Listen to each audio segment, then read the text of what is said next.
Everything good? Hey everybody, welcome to the Instant Reaction MMA podcast. I'm Karyn Bryant. I'm Alan Jovan. And this is? Lars Wallin. Okay, so listen, we have our extra friend Lars Wallin here.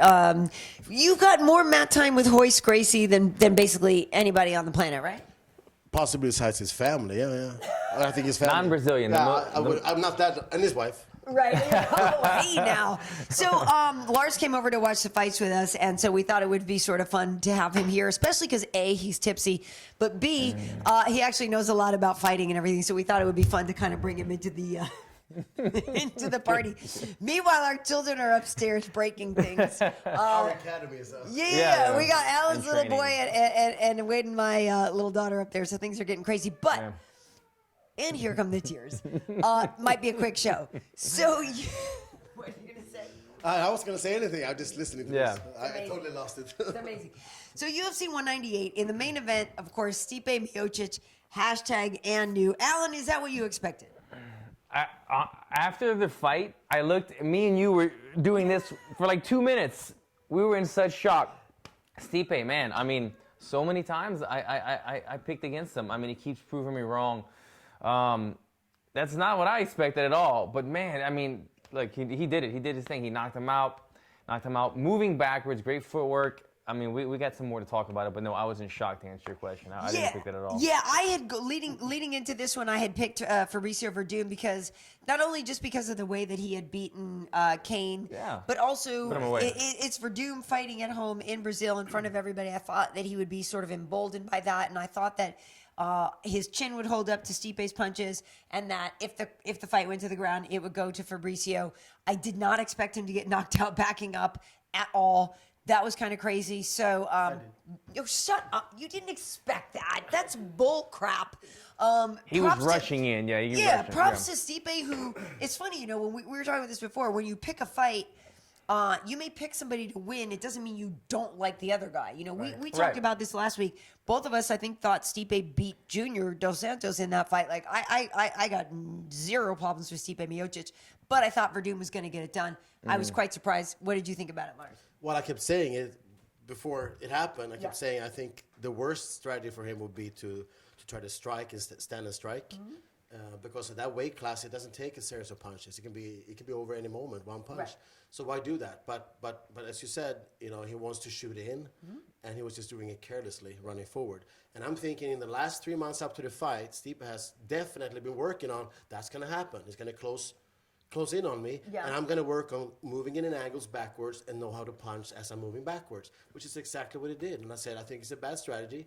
And 10 seconds later, he was unconscious. But not for nothing, Alan. To be able to throw a punch with power while backing up, that's something special. It reminded me of Anderson Silva on, was it Forrest Griffin, that he moved back to a jab, backing up and laid him out.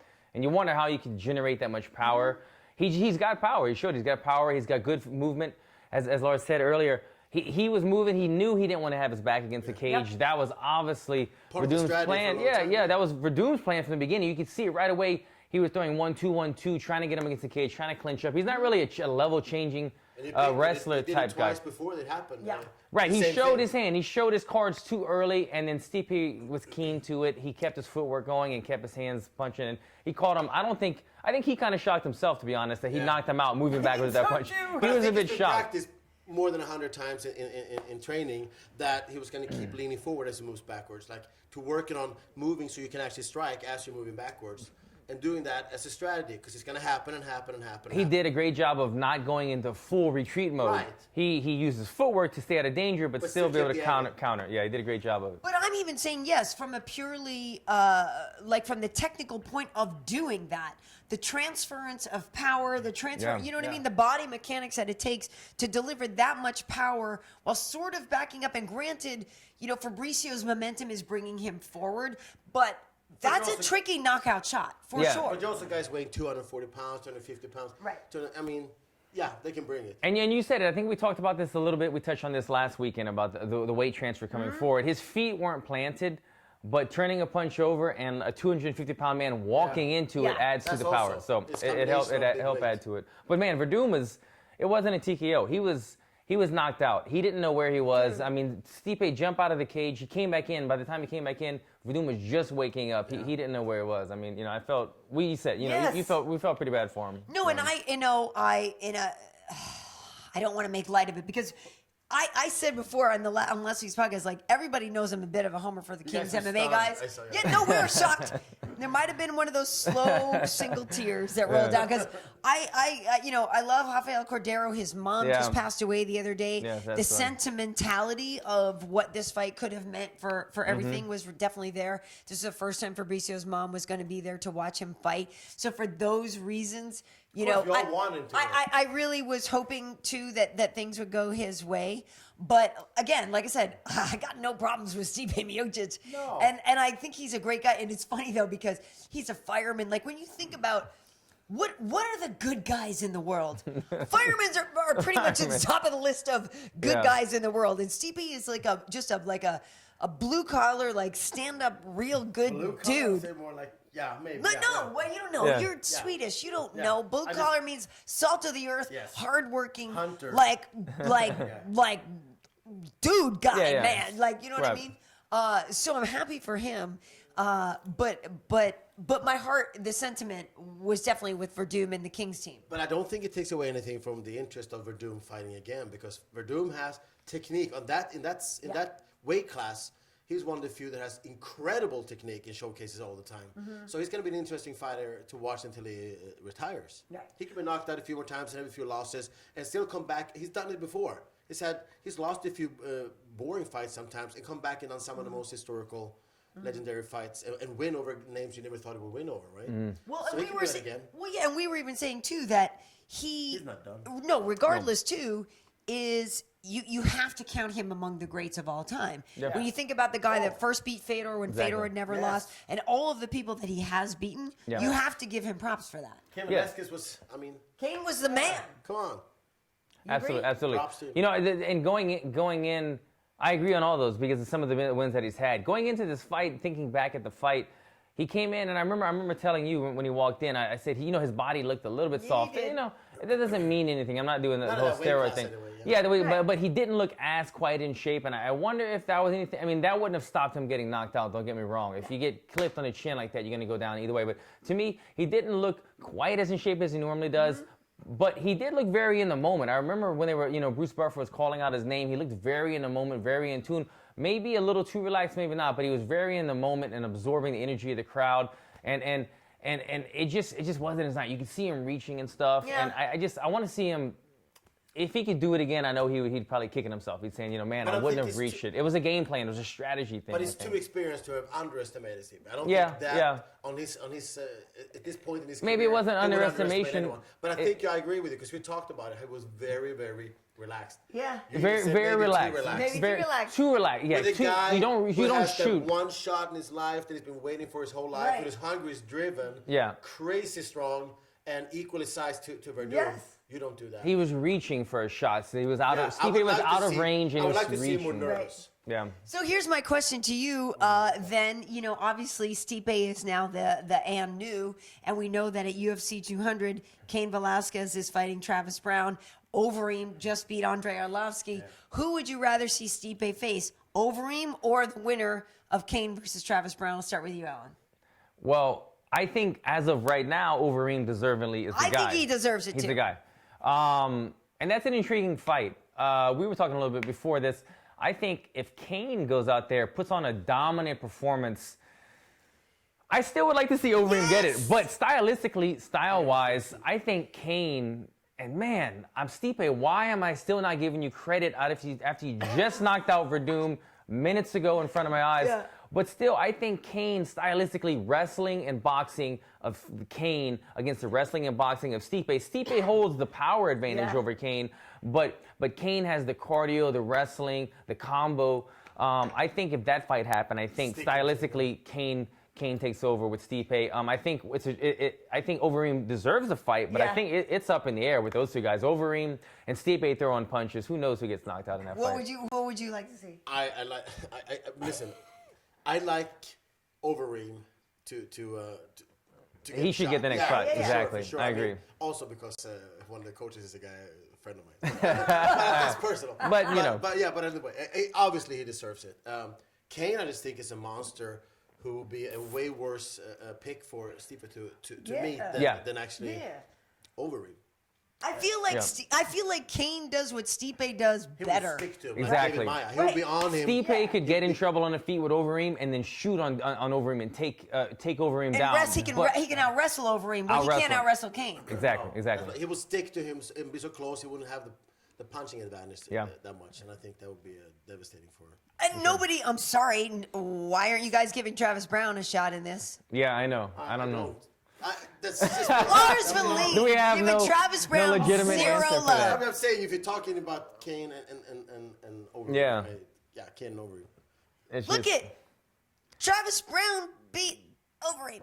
Like, he kicked him right up the middle and knocked his ass out. And I like Travis Brown, but he was getting his ass beat before that kick. Up until then. I'm just saying. That's just a fact. Okay. Travis Brown has skills. Right. That's all and he can put away anybody. That's all I'm saying. Listen, there's no one top 10 in any weight class in UFC doesn't have skills. Right. So we're not mocking anyone, and I'm not top 10 in any weight class. I'm not saying anything. Top 10 BSer. Yes. Totally. Top 1, 2, 3, 3. But I will say this, that he wasn't controlling that fight with the Overeem until he... But he was. But are you kidding me, though? Punches happens, and luck happens also in a fight. But to control a fight, to run a fight like that, like Cyborg did tonight, that was running a fight. Right. That wasn't just luck. Right. Okay. So you bring up Cyborg. Let's go down the course a little bit. Yeah, good chance. We'll go to the co-main though. You and I had both picked Jacare. I don't remember who you were saying. Were you picking Jacare or Vitor? I want to be Belfort because right. Yeah, because I followed him longer since I'm an old guy myself. But I agree. obviously, and I like to feel the dark horse. I like to hope for the dark horse to win. But obviously, Jacare is brilliant, and I'm very sad to see the one weakness I've seen in Belfort's career, his whole career. Him being mounted does not look like black belt jiu-jitsu. Right. That's to me surprising because he has so many good black belts to go with and so many things. Maybe so dominant it doesn't end up there so much. I don't know, but I would expect more. And Jacare is just flawless. I think that's probably part of it. He's such a dominant offensive fighter that he's never in. I mean, you look at being mounted. That's first and goal on the 10-yard line. That's the worst possible situation. So he's never getting in a mounted position in practice. You know what I mean? Right. So he's always and then by the time he gets mounted, it's normally after he's already done his first win and he's got that out and he's tired now and then he's taking some punches. Now he's mounted and it's almost like I don't know if he's given up. I know he's got tremendous heart, but his mind's not thinking, what step A, B, C, what do I need to go through to get out of it, as much as he's just punching and he's not really thinking methodically like a black belt should. That's exactly, I should be quiet. That was exactly what I was going to say. Perfectly said, because the thing is, if you're a black belt, you've been there so many times that you have to be an autopilot that you have to find a way out of there. You have to be calm enough and still move fast enough. But if you're just staying and just defending punches and not really doing anything to further your position to get out of it, you will eventually lose from there. That's the whole concept of what jiu-jitsu has been about for the last 25 years in America, that the Gracies started to show the world, and I was been part of. And I would say that I haven't seen that in Vitor Belfort doing that, not just in this fight.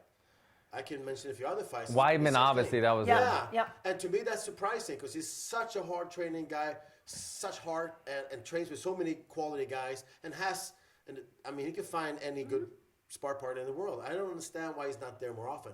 You must prepare when you're going to fight Jacare that it's going to happen. He's easily as strong and physical as Belfort, and better wrestler, and incredible jiu-jitsu guy, world champion, multiple. I mean, it could happen. You cannot allow yourself to miss that. Worst case scenario. Yeah. You've always got to train I would think that the whole entire camp, like day one of camp against Jacare would be, okay, so here's me on my back. Right. I've got you in a rear naked choke, and let me start from here. So methodically, though, like, obviously we know, and we were talking about this before, like, Vitor Belfort almost had John Jones. Like, John Jones even admitted that he had never been in more trouble than he had been with Vitor. The armbar. Yeah. Right. So we know Vitor is capable of that. But honestly, in that case, when you have somebody as physical, as strong, and as gifted as Jacare, like, Like, what really could he have done? I mean, we were joking, like, post up, do something, get your hips off the ground, like, whatever. But really, honestly, what could he have done? I could show a clip. And cut to it. Right. But were you more frustrated that he wasn't? Well, you can expect this. If you have Jacare on the mount, he's not going to sit there and tickle you. He's going to punch you. Right. When he's going to punch you, that moment as you're punching, you're also off balance. You're on your knees. Right. So when he posts up, so if I can make you move forward, there'll be a moment when you have to post down with your hand or do something. This is what jiu-jitsu has been working. So on the bottom, I should move my hips while you're trying to punch because now I'm moving. The Opa and everything has been done for so many years, and everybody's prepared for it. But if I drive my knee right up into your tailbone, and when I do that, when I drive it so my foot hits my own knee.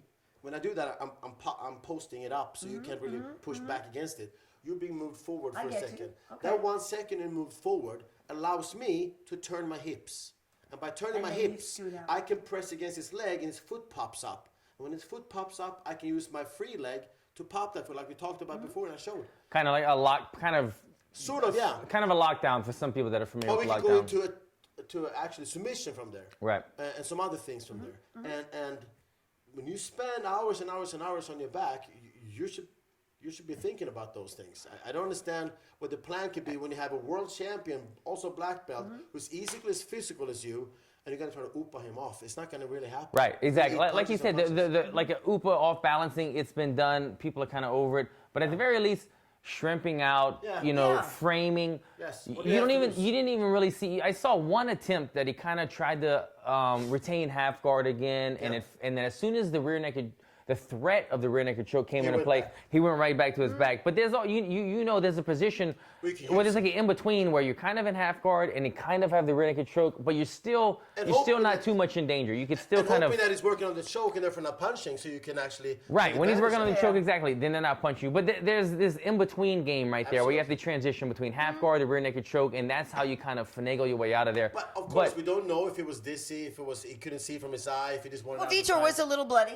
If he didn't want, maybe. He was definitely bleeding. Maybe he was. This could be like when it happens, he's almost giving up. Yeah, and that to me should not happen. If you're in my eyes, it's like it shouldn't just be a one fight battle and then it's over. It's multiple small battles. Okay, he beat me this time. I off balance him. I go to it again. It might take 3 or 4 or 5, 6 attempts, but you keep attempting and you keep working until you establish that position. And you have 2 world-named black belt jiu-jitsu guys who would like that to continue on the ground. Black belts know that. Black belts know that. He gave 1 attempt, he failed, and then after that it was just take the beating. So Alan Jouban, is Vitor Belfort done?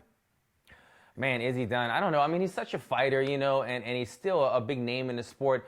I feel like if they throw him another formidable opponent, why wouldn't he take it? Why wouldn't he get the paycheck?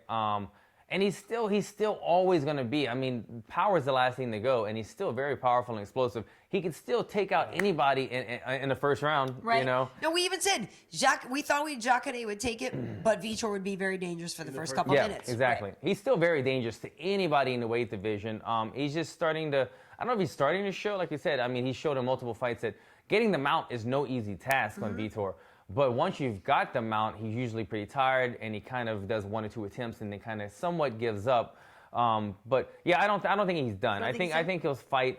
He's a gladiator, man. Yeah. He's gonna fight and get the money, get the paydays as long as he can. You think it's not in them to quit. They don't quit. Right. Yeah. Right. Maybe you're so injured you can't continue, or maybe you have a wife or some personal thing happening in your life you can't do it. But other than that, he's a fighter. I mean. Who are we talking about? We're talking about probably the biggest gladiator of all times in MMA. Yeah. Who else has been there for longer? Yeah. Fought in every weight class, without weight classes, in every tournament there is on the planet. That is since he was a kid. I mean, never docked anyone. I mean, come on. He's amazing. For me to even see and say there was something I saw that wasn't great about it, it makes me. No, it sort of hurts. I know what you're saying because it. Not just being fair and honest, but that did suck. No, I agree with you, and I am a Jacare fan. But I have always respected and so appreciated everything that Vitor has done and who he is. And he has always been, just personally with us, wonderful to us, and I feel like he's gotten like a bum rap for things and people have kind of given him a harder time than he deserved. But but I do think his best days are behind him. You know, I do. I do.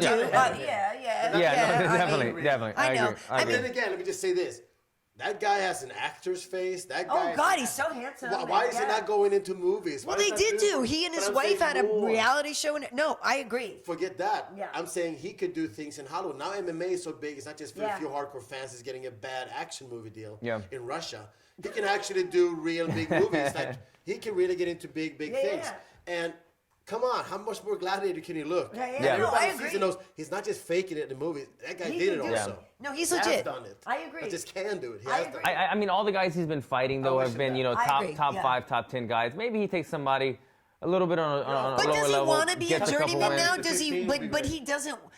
You're basically assigning him the gatekeeper role. Yeah, I don't know if he wants to assign himself that, but if he's losing to the top 5 guys, you know, and he still has the fighter that passion inside of him, then, you know, maybe he goes knock out 2 guys and then gets another momentum build on him. But okay, so that transitions me into Shogun, and we'll get to the Cyborg fight as well. Oh, yeah.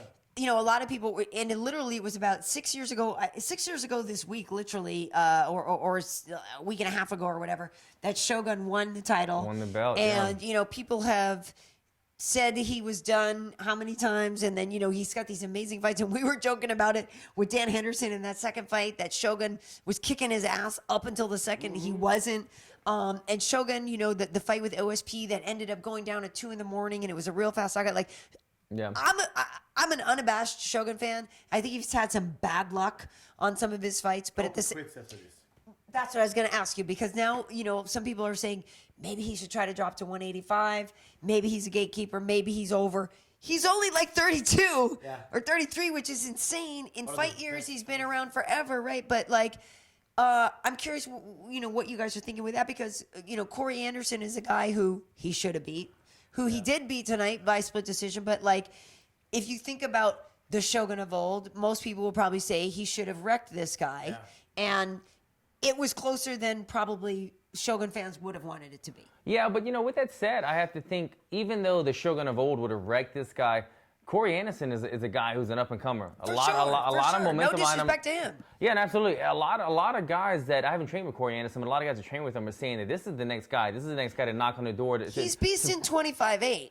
What's that? He what? He beats 25-8 instead of 24-7, Alan. Oh, Corey Anderson beats 25-8. I didn't even know. I got to that's what I'm saying. No, that dude, he's a good dude, and he beats 25-8 because he goes to the next level. You're only beasting 24-7. He beats 25-8. Man, I need to get with it. That wasn't a Thank you for learning. But yeah, you know, Corey Anderson, he's a big up-and-coming guy, and he's had a lot of momentum behind him. Everybody's trained with him and said nothing but amazing things. So although the old Shogun might have wrecked this guy, I think this is a good win for him, a good solid win. Back home, it only elevates his stock right now. But shouldn't you quit? He was in Brazil. You want him to stop. You're like a hater. You're done with Shogun. I don't see much better for him. I think he's done his most heroic fights. His most legendary stuff is behind him. He's a pioneer. He was brilliant. I mean, anyone who knows MMA from the beginning have nothing to say more than just, you know, take your hat off for the guy, right? Yeah. But he finishes by knocking the guy out who is a credible threat, a real good fighter with a good reputation. He does it and honors his coach. His mom just died. He does it in front of his home area with home crowd, with his home audience. And he does it clearly with a knockout, not just a point. The Shogun won by split decision. Shogun wins. I don't know which fight you're talking about. I'm confused. And drunk. No. but he did do that. But I know what you're saying. But yeah, he did honor and his he is coach a King's guy. Exactly. He did honor Hoffa's mom and passed away. For him. And I believe it was in his hometown as well. Yeah, for sure. It is he's going to be a legend for the rest of his life. Could be he a can story be involved in UFC. He can be promoter. He can be many things. Ride that. Instead of taking 2 more fights and fizzle out slowly and meet maybe some ranked 14 guy who gets lucky and, you know. Yeah. I don't want to see that for him. He used to be a model, Alan. Who, Shogun? Yeah. Must have been in the Pride days or something. Look at you. he could go back to that. But I hear you as somebody who I was texting with another friend of mine who's a big Shogun fan. You know, both of us are like, we love watching Shogun fights, but it makes us very nervous. Yeah. Do you know what I mean? Because He's not the old Shogun on roids in Japan either. It's not. It's not the same guy. Because the dominant. I want good things for him. Whatever Lars, I don't know. I'm just saying, like, in my brain is imprinted that guy. Yeah. Do you know what I mean? And when you see, it happens with anybody. I mean, seriously, the same thing happened with Rashad. It happens with Henderson. Like, guys we were talking about, when you start to see the returns diminish a little bit, you know, if you're a true fan, your heart starts to bleed a little bit, and you just want the best for the guys. Right. I'm not sure I'm ready for Shogun to stop necessarily, but I see your point. I'm just being with this sport since it started, since the 92 I've been in, and I can tell you how much great times I've had around these guys, and how many hours I've been watching it and loving them and everything and cheering for them. And I just don't like to see guys like that, because even though you don't know some of them, and some of them I do know, you kind of feel like you know all of them, and you feel for them. And I don't want to see them slowly. Right. You know, and I know they're going to live out, because I'm 48, and I can tell you, you roll in sparring so on for 30 years of your life, you're going to feel it in your joints. Yeah. And I know what they have in the future coming towards them, and I wish them out of there with some money and good health and a good life. That would be much better than to hang out for 5 more years, not know who your parents are, not know your own name, and have injuries for the rest of your life. And people are going to laugh and not respect you for the last 5 years. They saw you lose. I think only Shogun knows truly, obviously, how he feels in his heart, but also how his body feels. He's like 2 years younger than me. Yeah. It's crazy. But in road years, in fight years, he's 100. Yeah. That's a sad thing. If I was 18 and was in Brazil, that's sad. Yeah, I mean, he's younger than me, but he's got so much mileage. He gets so much, wars. God damn it, he's awesome. In his body. Like, when you look at that stuff, you're like, God. But I think this fight could have even reinvigorated him. I mean, he went to Brazil. He felt that energy in Brazil, and he just beat a younger, up and coming guy. You know, in his mind, he might think, look, you know what? I still got it. I'm still beating these young lions, these up and coming guys. Maybe I have 3 or 4 fights left. Well, right, and also if you think about it in a way of fighting smart and tactically and that kind of thing, that's what he did. But he wasn't out there being reckless. Yeah, but he's Shogun. He's gonna get. Well, the problem is that it's all killers at this point. So when you look at the rankings and you look at who's there, it's all killers. Yes. So what you gonna do? Tough division. So they're gonna be younger killers, and they're gonna be watching you. They know more about you than you know about them. Right. I think it's a bad deal for him to continue. Okay, well, so listen. Somebody who's fresh meat, Chris Cyborg, she actually hit 139 pounds. This was a 140-pound catch weight with Leslie Smith. Chris is the 145-pound catch weight, 140-pound queen over at Invicta. And, there's talk of her coming down to the UFC and making 135, and everybody's not sure because she's too big of a girl. And I know her. She is solidly built. Yeah. And I think she walks around at 170 or something. Yeah, like you're right.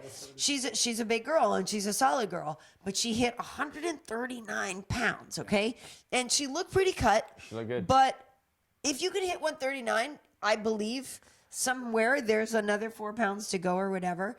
But I don't know if there is something. I don't know. I even tweeted it. I didn't see her. I was like, cyborg gonna cyborg, and she did exactly she did exactly what we thought she was gonna do. I think Leslie was not done.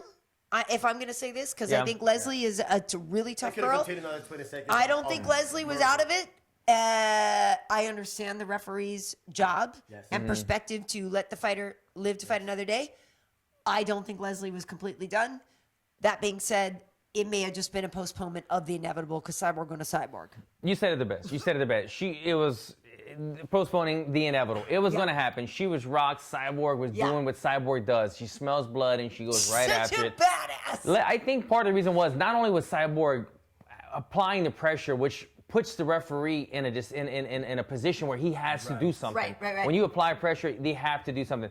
But Leslie Smith she also was acting a little bit funny in her defensive jiu-jitsu posture. She kind of was, Cyborg kind of had her back. Right? She was kind of turning away from Cyborg rather than turning into her and grabbing her. She's kind of turning away from her. And I think it was she was probably just a little bit stunned and she probably could have taken a couple more punches and then who knows what happened. But it was the beginning of the end. Cyborg was going to finish her fight in the first round no matter what happened, and it probably would have ended if they'd have let it go on in about 5 more seconds. So she saved her from, the referee saved her from taking a little bit more damage. I understand she was upset. She came there to fight. She psyched herself out, and she told herself, I'm going to beat Cyborg.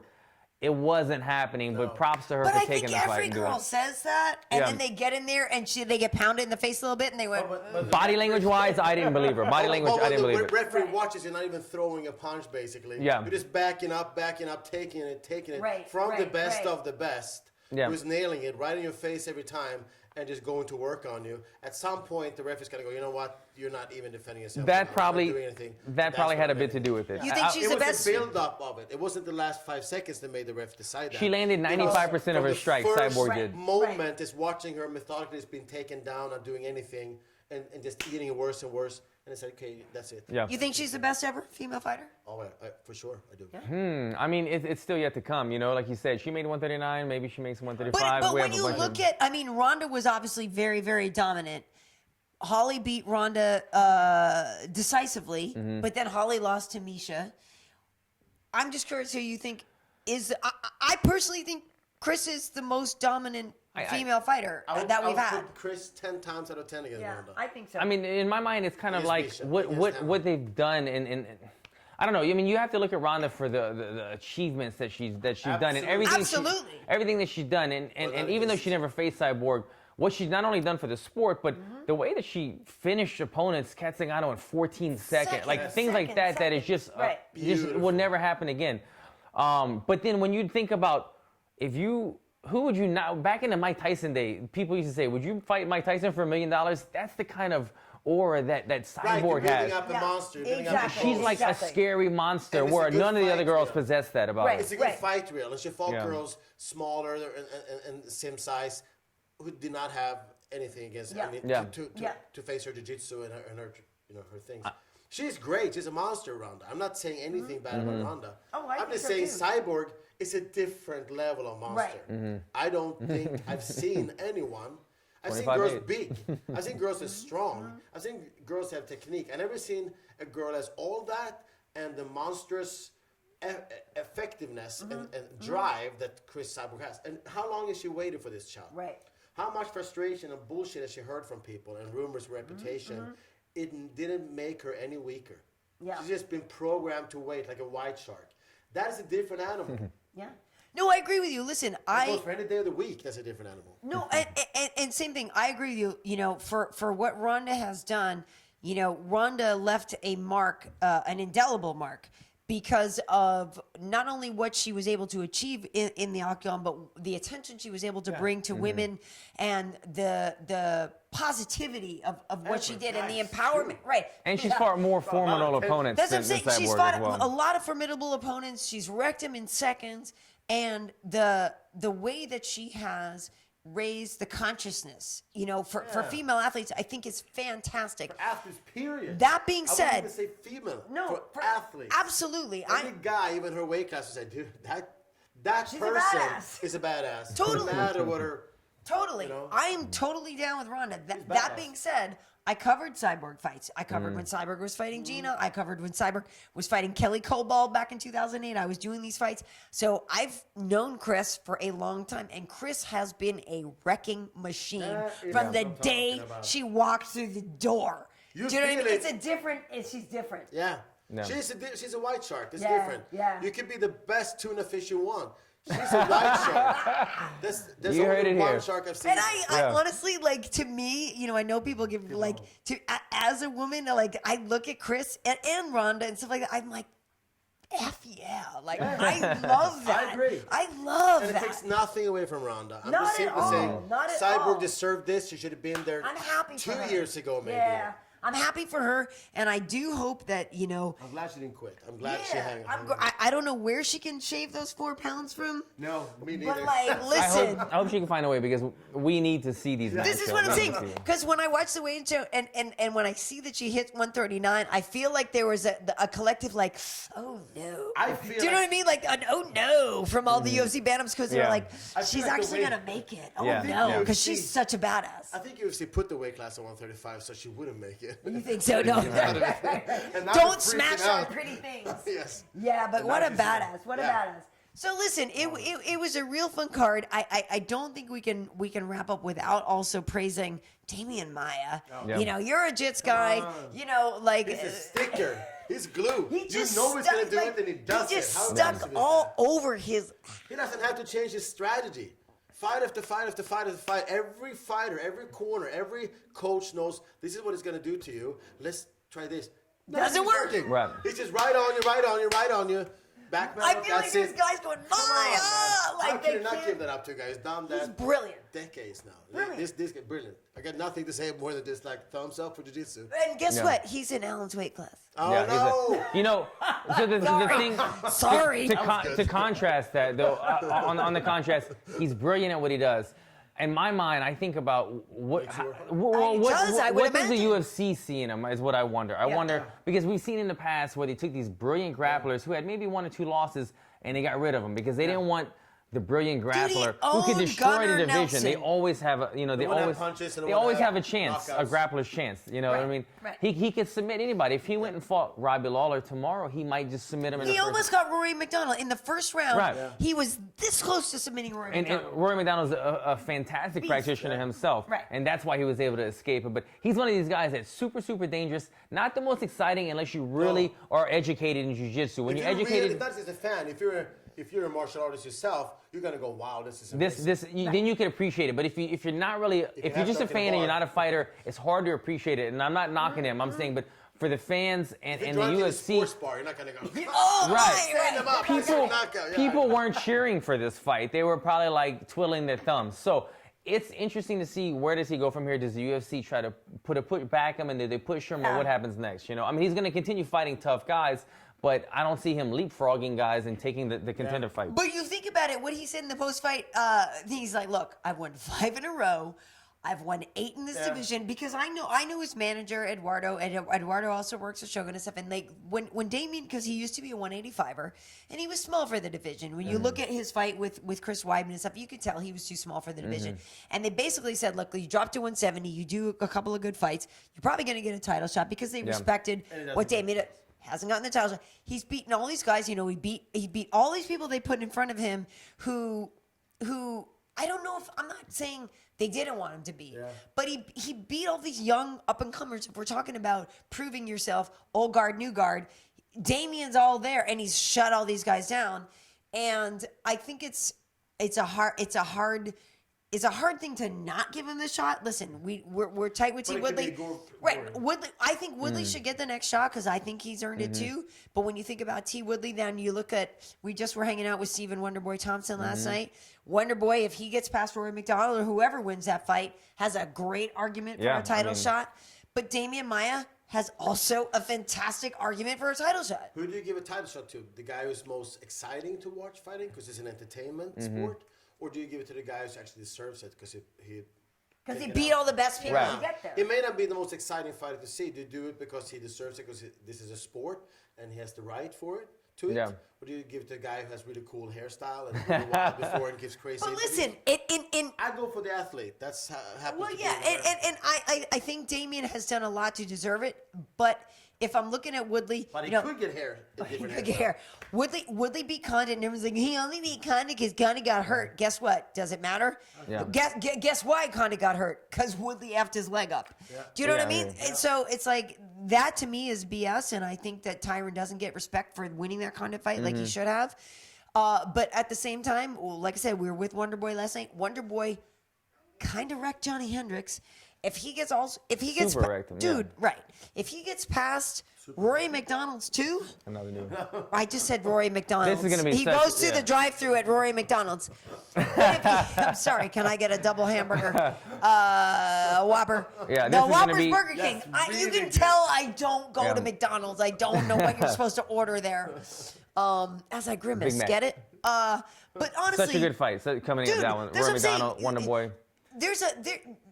I'm sorry, Alan. Your division's kind of effing stacked. It's stacked. Which makes it even more exciting. Come on. No, what do you have to lose against anyone? I think that's what I'm saying. For a fan, it's all good. It's all good for a fan. There's not a single farmer's cat. It's all tigers in that cage. Exactly. So when you get in that cage, you know it. That's gonna raise you up. It's gonna raise your level. It's gonna raise your level of interest, focus, drive, and on top of that, no matter who you fight, will be an exciting fight. It only sucks for you guys and your managers I'm sorry. to figure that stuff out. But for a fan, the welterweight division right now is gold. 55, 70, 85. I see him. Gold. Yeah. And matchmaking is also so big there because you could really see guy take out 5 guys, but someone like we talked about. Cain Velasquez. You might see Steve taking out Werdum, but then get knocked out by Cain Velasquez. And I mean, you don't really know who's the best out of the 5 up there because it depends on who you match against who at what time. Right. And the same thing in your weight class. There's 4 or 5 guys at any given time, depending on who the match against can be. Yeah. Well, for sure, and especially too when you're talking about Damian, when people look at Gunnar Nelson's fight the other day, the way Gunnar messed up Tumenov, who I gotta say, Albert beat you, Alan, but the way that Gunnar handled Tumenov on the ground, and then when you think about how Damian Maia owned him. Yeah. Do you know what I mean? And then you go like, well, how can you not give Damian credit for that? Do you know what I mean? Gunner's good. I agree. Gunner's good. Yeah. You amazing. We didn't say this. Lars is Swedish. Come on. And you don't have to say that. And so I know you love you some Icelandic Gunner. Yes, I do. He's one of the purest Vikings you can have. And on top of that, I didn't know. I didn't know they were pure and impure. I know that is pure Viking. This all the time. And I'll tell you, he's also a true martial artist. Yeah. I'm a gunny. He's not just an MMA guy. He's a guy who likes the traditional martial arts. He's a guy who's really, really into the philosophy of things. He's like an old samurai kind of guy. And for him to see being completely controlled like that, my jaw was just dropped. I knew it could happen, but I know how good Gunnar is and how he usually does that to people. And to watch him taking it the way he usually gives it was just awkward. Yeah. I know. To say. Yeah, and for you being an old guy, you probably were happy for Dave. Thanks for that. I am an old guy. Yeah, I am, of course. Yeah, I mean, he doesn't wear glasses. Enjoyment from that. Yeah. Well, listen, so Alan, we were talking about your division. It is so tough. Your fight with Nordine Taleb is coming up in July, and there's a lot of really positive fan feedback on this one. Like, people are psyched for this. Does that affect you in a way, like when you know the fans are fired up for you and they're like, oh my God, it's going to be a war. It's such a great matchup, stand-up fight. Like, does that affect you? Yeah. No, I've been absorbing the energy. I like it. I don't like too much animosity, too much Twitter battles, this and that. I haven't heard anything from Nordine's side, and the fans seem to really think this is an intriguing matchup. Body-wise, we're about the same build, height, weight, strength. We have a lot of similarities. We both also like to predominantly, although we're both strong on the ground, we both predominantly like to stand on the feet 80-20. 80% of the time we're on the feet. About the same thing. So it's a really intriguing matchup. The fans seem to think so. The fans are talking about this is going to be a bloody one. It's going to be a technical one. This is going to be a battle. I've heard all kinds of barn burner. Yeah, I've heard everything about this fight, that it's going to be this and that. But either way, the fans are excited about it, and I've been absorbing the energy from it. So expect to see the best Alan Jobe in the night. I expect to see the best Nordine, and may the best man win. But I'm nervous. But I'm nervous. Yeah. I'm not. You know what I mean? To be honest with you, I'm not. I actually do believe you guys are rolling in the family room. No, but that's true. But I do believe this. It wasn't gay at all. No, it wasn't gay. But get stressed out by being raised up to. See, I was trying to not. We didn't look into each other's eyes. No, yeah, they didn't make eye contact. It was totally cool. And Alan's wife is here, so it's totally fine. It wasn't. Although he has holes in his But pants. I would say this: I do believe. I watched you before, and I know. He's good. He's good. Some people feel and get better from meeting really good opponents. Yeah. It raises them. Yeah. That's a humble person. That's a person who's willing to learn and willing to listen and gets really, really good. Right. That's scary. And then there's people that get really stressed out meeting a good opponent and they become less of who they are. out of stress. Right. I have a feeling you are the one who climb up from it. So I would look forward to it. Thank you. Thank you so much. I don't feel nervous about that. No, and I will I'm not going to fight either, so. No, but I will say that, and I think that's a fair assessment because you, Alan, just from how much we know, like you're a goal-oriented person, and you definitely seem to, yes, like process things in the right way, and like learn from stuff and move forward from that. So I too, I think it's going to be a great fight, and I don't know, I'm sure Nordine is working hard too, and obviously we know that Faraz and those guys at TriStar are really good solid. chance, yeah. It's great. It's great. Yeah. If you're a humble student, you look forward to be taught. I mean, this is the greatest aspect of martial art. You learn. I'm excited. Yeah, you win or you learn. I have to say it. You learn when you lose too. I was undefeated in my tennis. And Oh, I lost Lord, today. here we No, go I again. lost today. You're undefeated. Go back to my also. fight. I Here we go lost. with the tennis again. I'm undefeated in MMA. Wait, did you lose? That's true. You lost? You lost in tennis? I lost, but I didn't have my regular partner. Oh, that's what it was. Undefeated. That's still a She was title. bragging I last lost. weekend, though. She was bragging I about. was, because I like winning. No, but here's the thing. I lost, and I was bummed, but I took what I did right, and I processed, That's all you and can do. I did. Comparing your tennis game. Yes, I am. You But mourn, no, and listen. you I move even on. said, "Shut up." I said to my coach after, because we were all talking, not gonna stop and you. I said to my coach after, I go, "Well, in the fight game, everybody says you win or you learn." Yeah. And That's it. like it is the same thing. Karen, the What? comments are, it's normal. He's normal. He's normal. Oh, normal. don't get me started on the Anderson fight that we didn't get to see. That breaks my heart. But We got a lot of people commenting. yeah. We got some comments. Now I'm and gonna then. have to No. control some of them. It's Why? normal. What are they saying? Well, yeah, it's getting late in the hour, and the imaginations are going Oh, nuts. all right. Okay. Okay. But anyway, my point is just that as a person who was always an athlete at younger, I appreciate the learning experience of losing or whatever, but I also appreciate the team concept of and the positivity that you get from the people who are rooting for you. And I know, Alan, that a lot of people are rooting for you, and I think you're going to do great. And I feel like you have a great headspace moving forward in this fight. And for Lars, for people who want to train, It's over. Oh, sorry. no. Future. No. Lars is over. Lars is done. No, but Wade trains with Lars. If you want to train with so Lars is at Fortune Gym on Sunset Boulevard. So Justin Fortune, who owns the gym, is Manny Pacquiao's strength and conditioning coach, and just a wonderful guy himself. And bananas. I mean, Yeah. he's like legit They're all bananas. bananas. That's what you did. That's kind of. It should be called bananas. Bananas. Should we go bananas? They're cray up in there, but in the best way But in a nice possible. way, though. No, really, they are a wonderful, wonderful place. And so, Lars, how you do strength and conditioning, but you also do jits. What's your schedule up there? If people want to come train with you. Well, I'm there in the mornings usually for MMA. I have private clients the rest of the day. I give private classes, but group classes I have Mondays, Wednesday, Fridays, 10 a.m. in the morning. And anyone, any level is welcome to come in and roll anytime.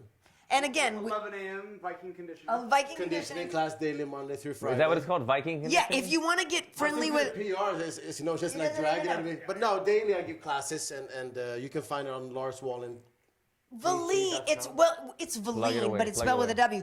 But if you, WALLIN.com. if you want to get up close and personal with a Bulgarian bag, then you need to see Lars. But literally, like we were. That's the nickname for it, yes. Yes. Oh shoot. No, that sounded really weird. But Bulgarian bag. no, but wow. But no, like you were saying, Lars took Hoist Gracie to Sweden. Like Lars spent hours and hours, like more mat time with Hoist. I than- would say this. I was lucky I'm enough- serious. I know we were joking about it before, but for sure you should say what your pedigree truly is, because it's pretty great. I was one of the lucky guys before there was a UFC who happened to go down and hear about this incredible Brazilian family in Torrance back in we called the garage days, or before there was really anything going on. And Hoist was just the guy who most people in the world should know. And if you're in martial arts, you definitely know of him. And he's a pioneer. He changed the world of the way we view fighting and his family, and thanks to Horian and other people around it. And I was a student down there, and I became a good friend of Hoist, and it was like a family for many, many years down there. At one point, I don't believe that anyone has the solution and the answer forever. I believe it's everyone is a student. Even my teacher was a student at one point, and I'm a student, and I was a student, and I will continue being. So I moved on and I started my own thing because I didn't agree with some things. I don't agree with some of the milking profit things. It's not for me. But when it comes to jiu-jitsu, they're incredible. They're incredible. And the world wouldn't look the way we train today. Wouldn't be happening. I mean, I'm watching today my old training partner John Crouch in the background. I mean, look at what he's doing. I mean, I'm seeing people everywhere behind them. Many of the others may not notice. I mean, Jocke Engberg is Overeem's jiu-jitsu coach, is a good friend in Sweden. There's so many guys that don't get the credit for it, but they've been around for a long time, and I'm just happy to be around for a few more years and watch what's going on. Yeah. Awesome. All right, so Alan, you're in hardcore training and everything, but where can people find you on social media if they want to follow you on your journey? Social media is the same. Alan Jouban, at Alan Jouban. I still haven't changed my website. It's still Alan-Jouban. I'm going to get on that. I want to say this real quick. Shout out to Brian Barberena. Yes. Brian Barberena beating Worley Alves, beating the undefeated Worley Alves. You shocked the world, homie. Yeah, he did. I didn't give you a chance. I'm going to say that. I'm going to man up. I'm going to eat my words. I'm a fan of yours now.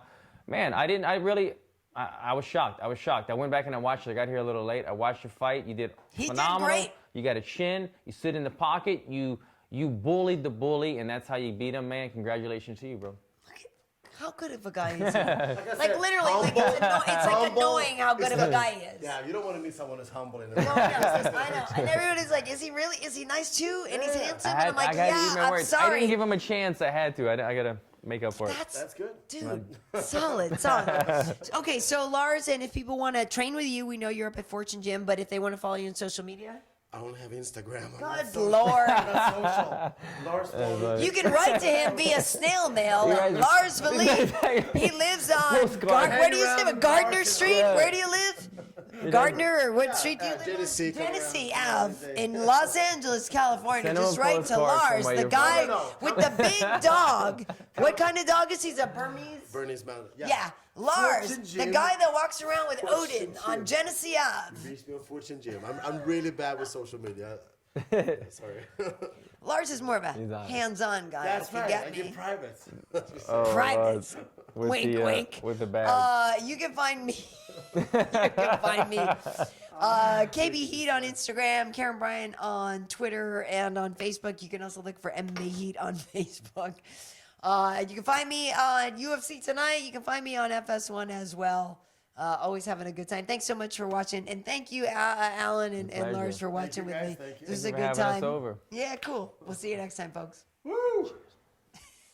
You're so sweaty on this live.